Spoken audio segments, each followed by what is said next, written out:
Sentiram saudade? Eu senti. Fala pessoal, tudo bem com vocês? Eu espero que sim.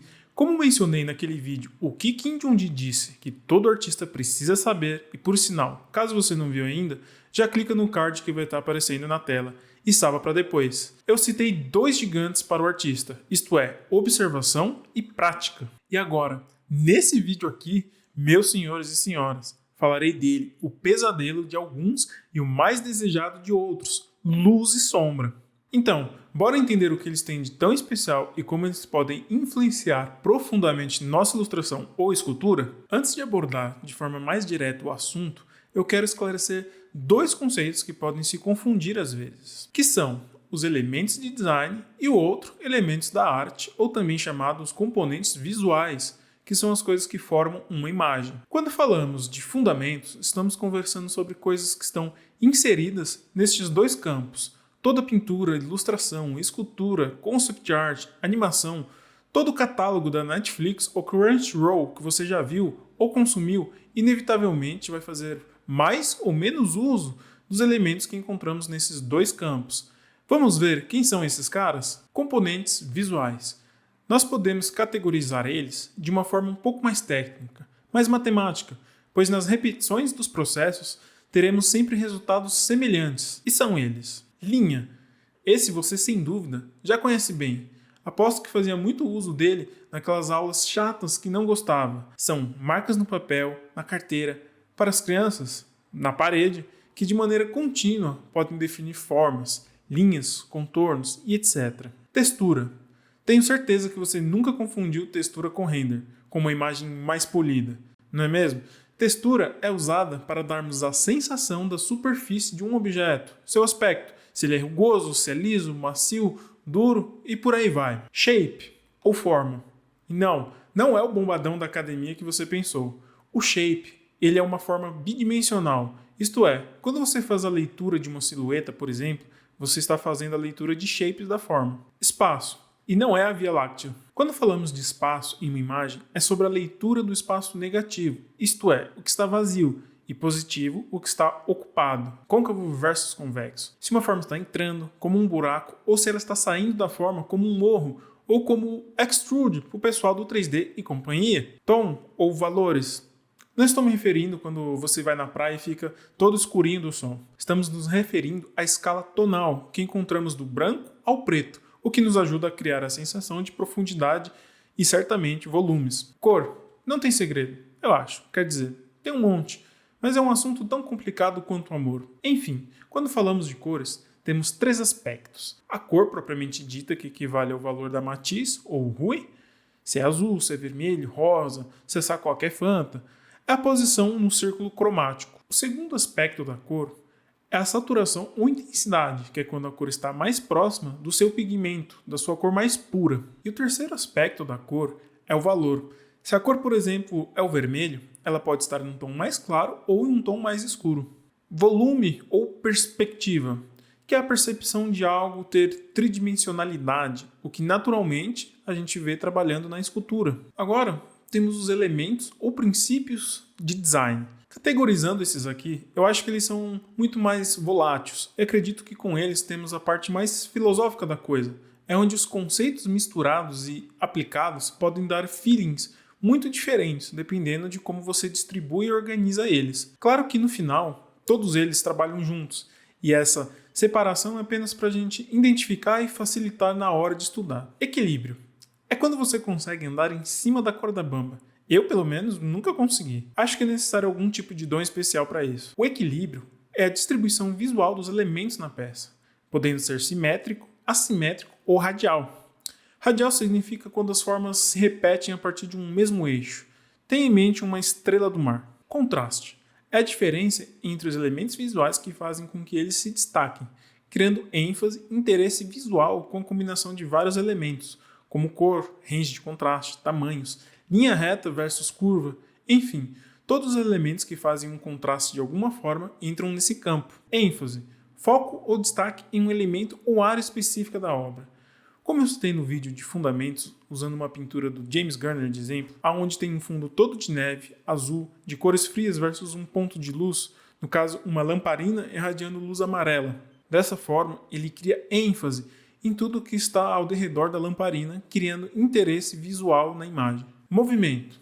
Sensação de ação ou direção, que guia o olhar do espectador através da peça. Na ilustração, pontos de composição para guiar o olhar para um acontecimento.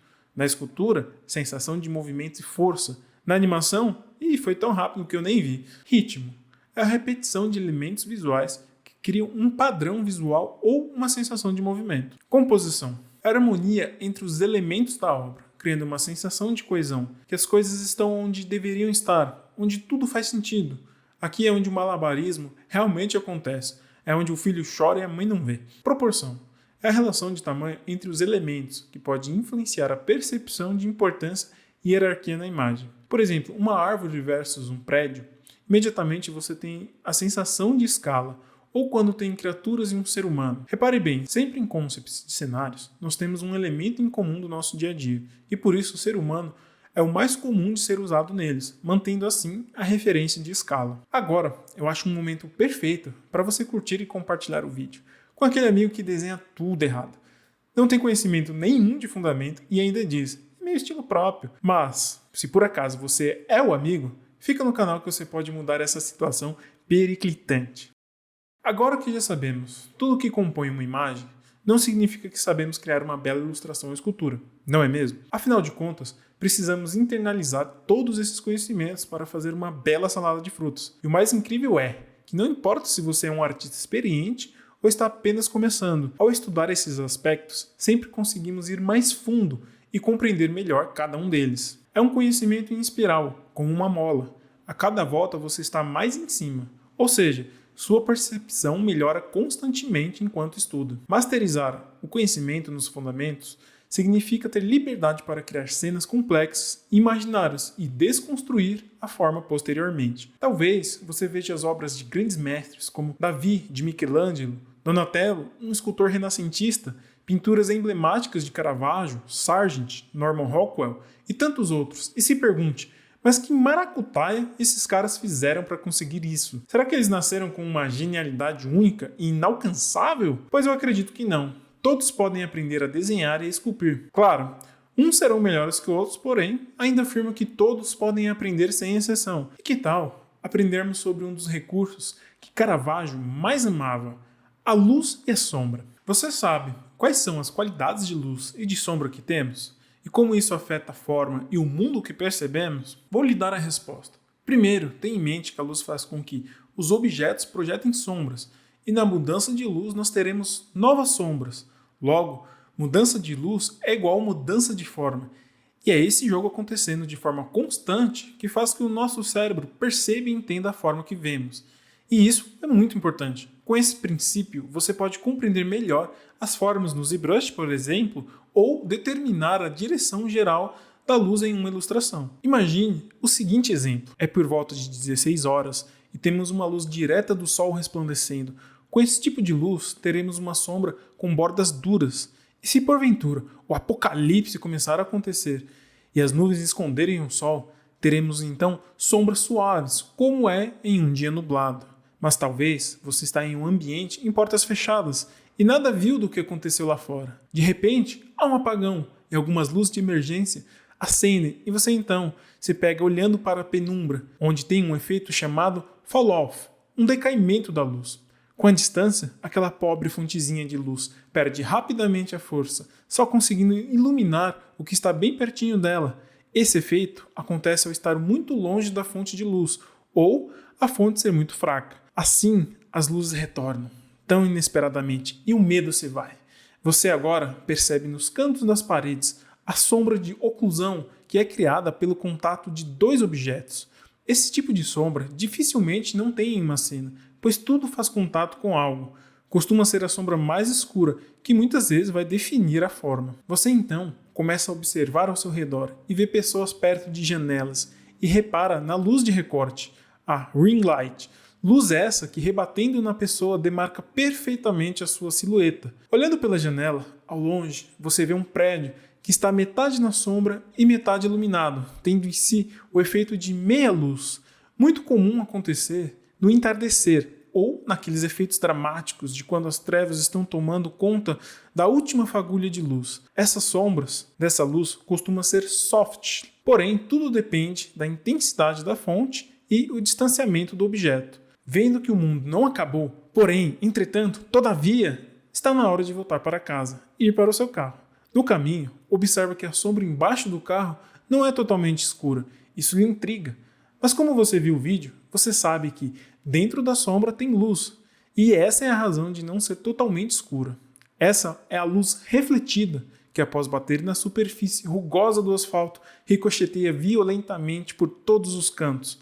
Ela bate de volta no carro e que volta para o asfalto, iluminando aquela área que antes era habitada em densas trevas e agora tem luz dentro da sombra. A luz rebatida dentro da sombra nunca será mais clara que a parte que está na luz direta. Apenas metais e o highlight e água eventualmente pode refletir a luz de forma intensa. A noite está chegando. Você pode então ver nas nuvens os efeitos do raio de sol, transpassando como lanças as nuvens, raspando suas bordas. Esse efeito pode ser visto quando temos poeira no ar, neblina e uma fonte de luz. Podemos, assim, enxergar a atmosfera e as pequenas partículas no ar. Ao longe, chegando em sua casa, na serra, percebe a luz atmosférica, tornando as coisas lá longe desaturadas e enevoadas. Quanto mais próximo do horizonte, maior o efeito da luz atmosférica. As cores vão perdendo a saturação e, se de dia, vão ficando mais azuladas. É como se, quanto mais longe, mais partículas ficassem na frente daquela luz. Que jornada! Enfim, você chegou e ligou o computador. E, para surpresa de todos, abriu esse vídeo, sabendo que a história não termina aqui. Eu citei alguns dos principais efeitos que temos na luz e na sombra. Entender como as luzes criam diferentes tipos de sombra e por que nos torna capazes de fazer engenharia reversa e compreender que tipo de fonte de luz temos. Agora, você percebe como o estudo de claro e escuro irá lhe dar a capacidade de compreender a forma? Seja você um escultor ou ilustrador, conseguir compreender as luzes e sombras lhe dará superpoderes para entender e manipular a forma e criar belos renders. Lembra que eu disse que a história não acabou? Eu quero lhe dar uma ótima notícia. Se você quer aprender em detalhes cada efeito que citei e se aprofundar mais nesse fundamento, estou lançando um curso sobre luz e sombra, abordando cada um dos exemplos citados. Usando exemplos de 2D e 3D, esse curso de fundamentos abordará a pintura digital, pois os exercícios têm como proposta o desenho, porém como fundamento também vale para o artista 3D. E o melhor, que você pode acessar ele na minha nova área de membros por apenas R$ 29,97. Assim, você já pode aprender mais sobre esse fundamento e já sair esculpindo. Não é ótimo? Se equipe com conhecimento e ele nunca lhe decepcionará. O link está na descrição do vídeo. Eu fico por aqui e bons estudos!